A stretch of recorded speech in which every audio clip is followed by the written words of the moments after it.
तो प्यारे मित्रों, आज उस रहस्य की बात करने वाले हैं कि प्रयागराज महाकुंभ जाने वाले यात्रियों की रास्ते में हुई दुर्घटना। तो प्यारे मित्रों, आज के वीडियो में इसी पर बात करने वाले हैं।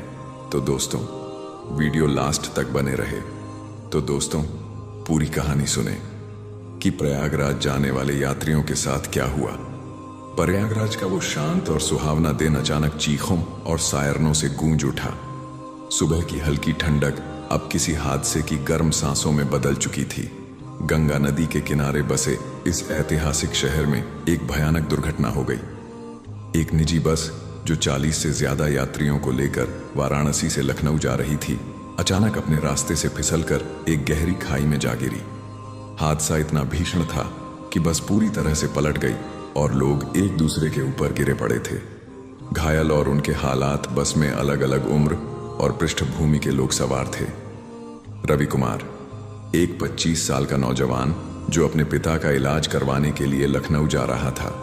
हादसे में उसका दाहिना हाथ टूट गया, लेकिन सबसे ज्यादा दर्द उसे इस बात का था कि उसकी जेब में रखी दवाइयां और पैसे कहीं गिर गए थे। मोहित, 12 साल का बच्चा जो अपने माता पिता के साथ सफर कर रहा था। हादसे के वक्त उसका पैर सीट के नीचे फंस गया था। उसकी मां कविता खुद भी जख्मी थी, लेकिन बच्चे को बचाने के लिए अपने जख्म भूलकर चिल्ला रही थी। रईस अहमद, 60 साल का बुजुर्ग जो अपने पोते को लखनऊ के एक स्कूल में दाखिला दिलाने जा रहा था। उनके पैरों में गंभीर चोटें आईं और वे दर्द से कराहते हुए बार बार अल्लाह का नाम ले रहे थे। नेहा शर्मा, एक युवा पत्रकार जो बस में सफर कर रही थी। उसका कैमरा टूट गया, लेकिन उसने अपनी चोटों को नजरअंदाज करते हुए मदद के लिए अपने फोन का इस्तेमाल किया। घटना के कुछ ही मिनटों में घटनास्थल पर स्थानीय लोग और पुलिस पहुंच गए। गांव वालों ने बिना किसी औजार के ही लोगों को बस से बाहर निकालना शुरू कर दिया। रामलाल, जो पास के गांव का एक किसान था, ने अपनी बैलगाड़ी को एम्बुलेंस बना दिया। घायल यात्रियों को एक एक करके बैलगाड़ी में डालकर नजदीकी अस्पताल पहुंचाया गया। नीलू, एक स्थानीय महिला जो वहीं पास में रहती थी, अपनी झोपड़ी से तुरंत पानी और चादरें लेकर आई। उसने महिलाओं और बच्चों को ढांढस बंधाया।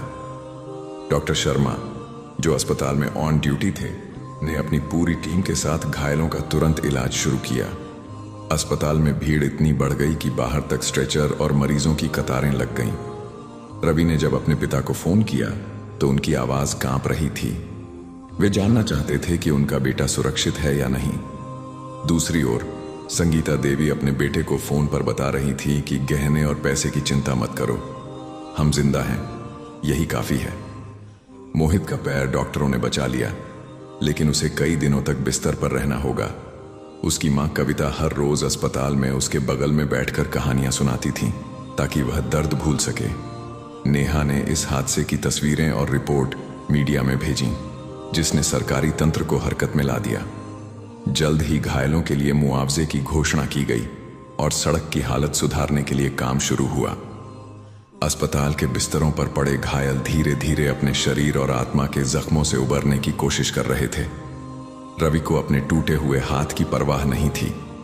उसका दिमाग सिर्फ इस बात पर अटका हुआ था कि उसके पिता की हालत कैसी होगी। उसके पास पैसे नहीं बचे थे, लेकिन नर्स ने उसे भरोसा दिलाया, चिंता मत करो, तुम्हारे इलाज और तुम्हारे पिता की मदद के लिए हम कुछ करेंगे। यह सुनकर रवि की आंखें भर आईं। संगीता देवी ने अपने बेटे को फोन किया। वह पहली बार इतनी मजबूर महसूस कर रही थी, लेकिन बेटे की आवाज में सुकून था। मां, आप सुरक्षित हो, यही सबसे बड़ा गहना है, बाकी सब इंतजाम हो जाएगा। यह सुनकर वह गहनों और पैसों के खोने का दर्द भूल गई। रईस अहमद का पोता, जो अस्पताल में रोते हुए दादा को देख रहा था, अचानक उनके पास आया और बोला, दादा, आप ठीक हो जाएंगे, हम फिर से चलेंगे और मैं पढ़ाई करूंगा। रईस अहमद ने पोते की यह बात सुनकर मुस्कुराने की कोशिश की, लेकिन दर्द उन्हें चुप रहने पर मजबूर कर रहा था।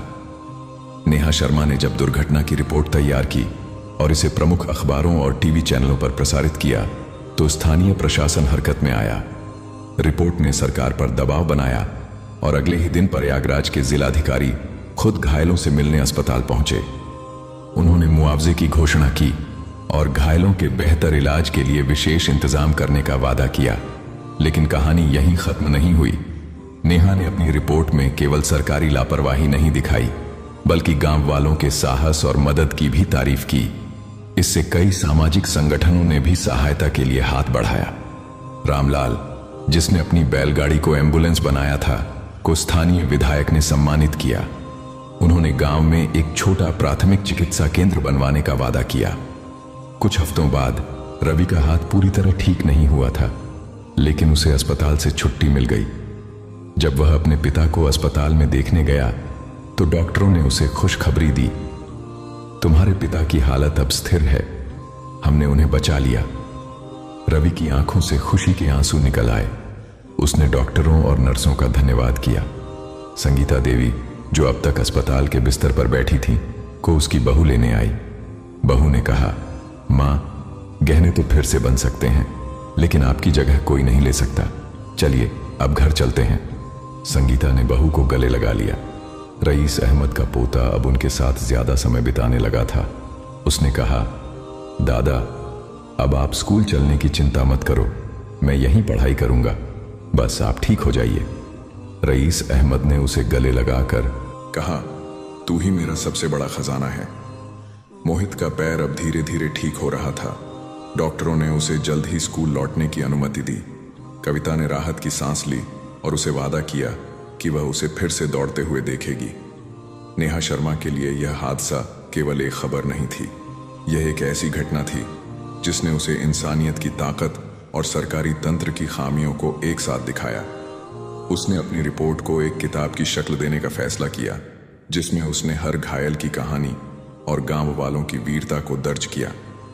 उसकी किताब मंझधार में जिंदगी कुछ महीनों बाद प्रकाशित हुई और समाज में इंसानियत का संदेश फैलाने वाली एक प्रेरणा बन गई। उसने अपनी कमाई का एक हिस्सा प्रयागराज के गांव में चिकित्सा सुविधाओं के विकास में दान कर दिया। यह कहानी एक हादसे की थी, लेकिन इससे निकले सबक बहुत बड़े थे। लोगों ने न सिर्फ अपने जख्मों को भरा, बल्कि इंसानियत के जरिए नई उम्मीदें जगाईं। हर घायल ने अपनी जिंदगी को नए सिरे से शुरू किया और गांव वालों की मदद की कहानियां पूरे देश में प्रेरणा बन गई। प्रयागराज की वह दुर्घटना आज भी लोगों के दिलों में जिंदा है, लेकिन इसने सिखाया कि जब भी जिंदगी मंझधार में फंसे तो इंसानियत और उम्मीद का सहारा सबसे बड़ी ताकत बन सकती है।